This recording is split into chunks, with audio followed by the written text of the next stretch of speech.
Well, we are here with Sarah May, and her book is Desperate Hope for the Mom Who Needs to Breathe. All moms need to breathe. It's very good, but it's a challenge. We just were talking about this whole thing of selfishness and sacrifice. Now, again, it's a little different for dads, but all of a sudden when we had a child, our first child, it's like, hey, I can't come and just lay on the couch after work anymore, and I'm really not good with that. Or your wife might give you a little kick. Or my son will probably go poke me in the eye or something, but children are demanding. I mean, they want to eat. And not in a bad way. I mean, it's like, how is it that you balance this thing of the selfishness with the sacrifice? It's easy to say, oh, we're just going to do the sacrifice part, but it's not our nature. No.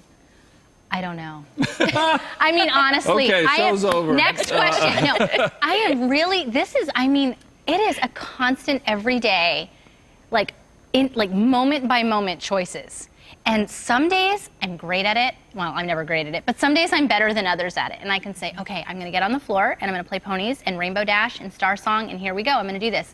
No matter how mundane and boring it is. And other days I'm like, no, baby, can you just play it by yourself? And those are the days I'm not happy I did that, but really, I mean, sacrifice is hard. This is not a joke. This is not, your ideals say, of course I'm gonna sacrifice for my kids. I would die for my children. But you want another bowl of Cheerios, you are gonna have to wait. I mean, it's in the realness of life, in the everyday moments, in the mundane, it is very difficult to die to yourself and your own selfish desires. And it literally, you can't choose it 3 days in advance. I mean, you can make a plan and say, I'm gonna choose to be unselfish, but it's a moment by moment choice. And you probably learn so much about yourself. You have all these children and you're learning about them, but there's so much that you have probably learned about yourself. You learn how much you need Jesus. That's what you learn. Right, yes, because I thought you died for me because I was pretty good and only sinned a little bit.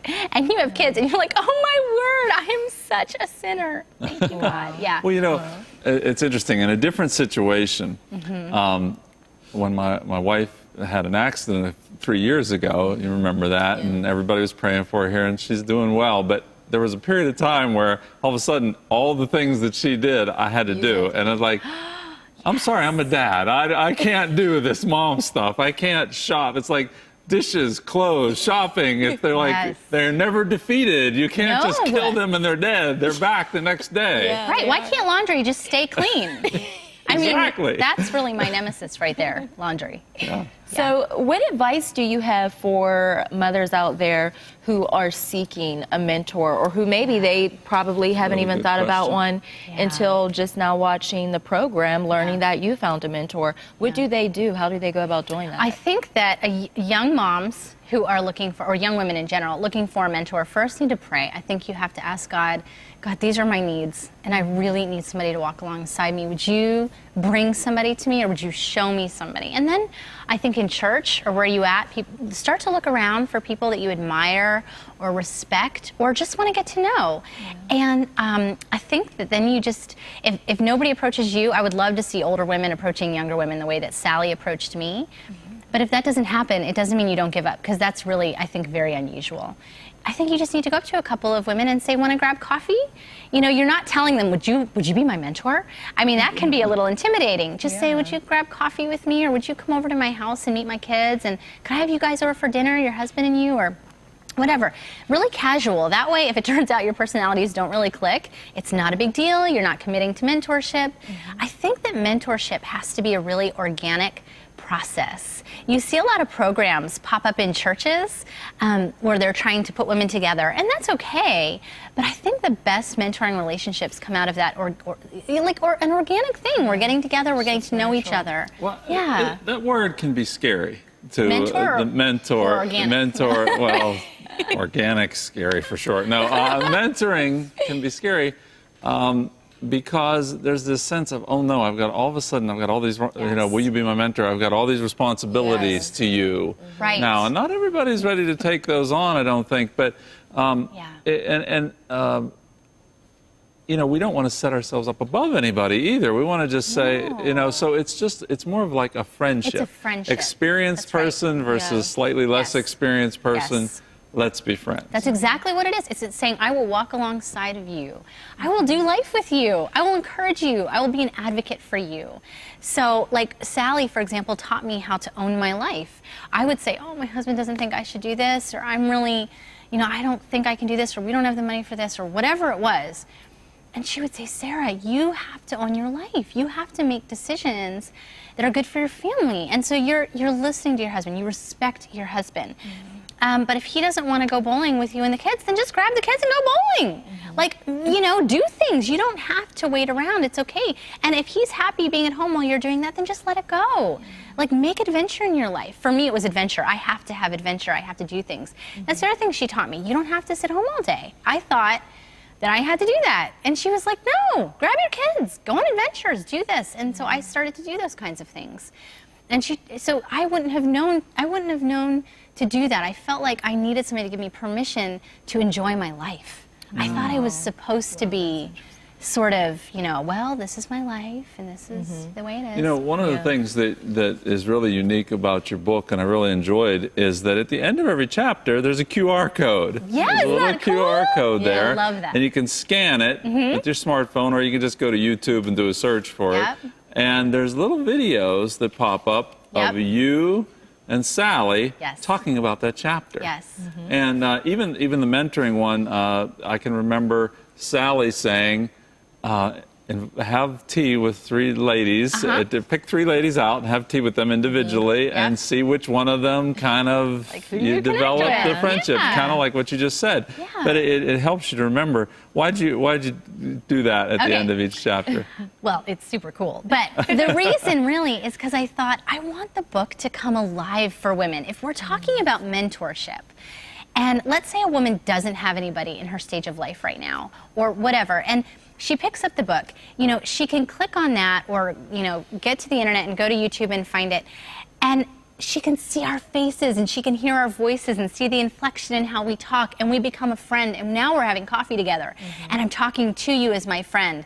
When we did this, I said specifically, I don't want to do it interview style. I want to look right at the camera at these women and talk with them so that, they're opening this, they're reading these pages, and then I'm looking at them and I'm saying, here's what I mean by this and here's what I mean by that. And Sally's able to sort of mentor them through the book, and it becomes sort of something where we're like, we're in your living room, grab your coffee. We are going to have coffee with you. So it became alive. We wanted it to become more than just pages in a book. And you're using other things like Twitter, for example. Yes. You have over, 13,000 followers on Twitter. I had 12,000. Yeah, Maybe it's it 13. is. I just checked it today. I'm like, Fun. how'd you get 13,000? But speaking of mentors, you're doing it in such a unique way because you're taking advantage of the internet as well. Yes. Where you're putting posts on Twitter to mothers and questions and just different ways to interact with them. Yeah, we have a book club up. I mean, today was, we're on chapter 2 in the book, and so on my blog, sarahmay.com, you can go, and there's the book club where I'm talking about it, and so we're interacting, and we're trying to get to know the women and discuss all of these sort of different issues and things. So yeah, and I really had a come to Jesus moment with my platform and my blog and Twitter. I thought, if I am going to take time away from my family to write, and I try not to take a whole lot of time, like I have scheduled times, then it has to be worth it. I mean, I need to be saying something that matters and that's meeting women where they are, because that's really important to me. And so I finally have embraced, it took a really long time to embrace this idea that maybe God gave me this platform. Maybe I really can use it for Him to reach moms and say, you're not alone. And you don't have to do motherhood alone. And I'm with you. And you feel some days like you're crazy. I know what that feels like. And you feel guilty because of this. I get that. Me too. And you know what? Your kid screamed on the floor of Barnes & Noble's wanting juice. Mine too. And it's so great to have that. And I want to use my platform to reach moms. That's really my heart and what I want to do. There's something that you mentioned in the book that I really want to deal with, and I remember out ministering to people out in our town one time with a local pastor, and a woman came by who had been to his church, but she was obviously, from the way she was dressed, poorer probably, and he invited her to church, and she said, I don't have any dresses to come to church. He says, listen, I'll buy you a dress. And I thought that was such a great answer. But you mentioned that kind of thing in people, when you invited Sally over, you didn't worry about if the house was messy or anything. You just sort of don't, in other words, don't let things stop you from pursuing this relationship. And that's really hard for people. I don't want to step on the toes of the personalities that are like, you don't have plastic covering on your couch. I mean, you know, I know people like that. And the thing is, I really think hospitality is about loving people well. And so, you know what? I do want to keep a clean home. Now, first of all, I'm a total type B, messy person. I struggle with cleaning. I mean, this is not my strength. But I really believe that hospitality is about loving people. And I want people to know that they can drop in whenever they want to. And I might say, let me just move some stuff off my table here and get you some coffee. Please sit down, and I'm going to make you comfortable, and I'm going to love you. That's what I want. Now, is it always ideal? No, because somebody is probably crying and somebody's probably fighting with somebody else. And you know, there's probably toys on my floor, and it could be a danger zone, and I will drive you to the hospital if you fall. But I really want to love people, and I think it's important as moms that we sort of get over ourselves that everything has to be just so to have friends. Or maybe having friends over will help you to get clean because it'll keep you accountable for cleaning your house every week. I don't know. But don't let it be something that would stop you from having friendship. No, definitely not. And people will love you for who you are. They don't love you for how clean because your house moms is. can have that perfectionist thing. I know. It's a comparison thing is what it is. Like, oh, she's really doing so much better than I am. Yeah. She must be a better mom than me. And that is such a trap of the enemy, I think, to do the comparison game. It really is. Right. Well, we've had just it's been wonderful so far. We've got more to talk about. We've got some more questions that we want to ask Sarah. She knows all the answers to every problem. But the Lord wants us to have people in our lives. And if you're a young mom or a mom of any age or a dad, there's somebody for you to help mentor you.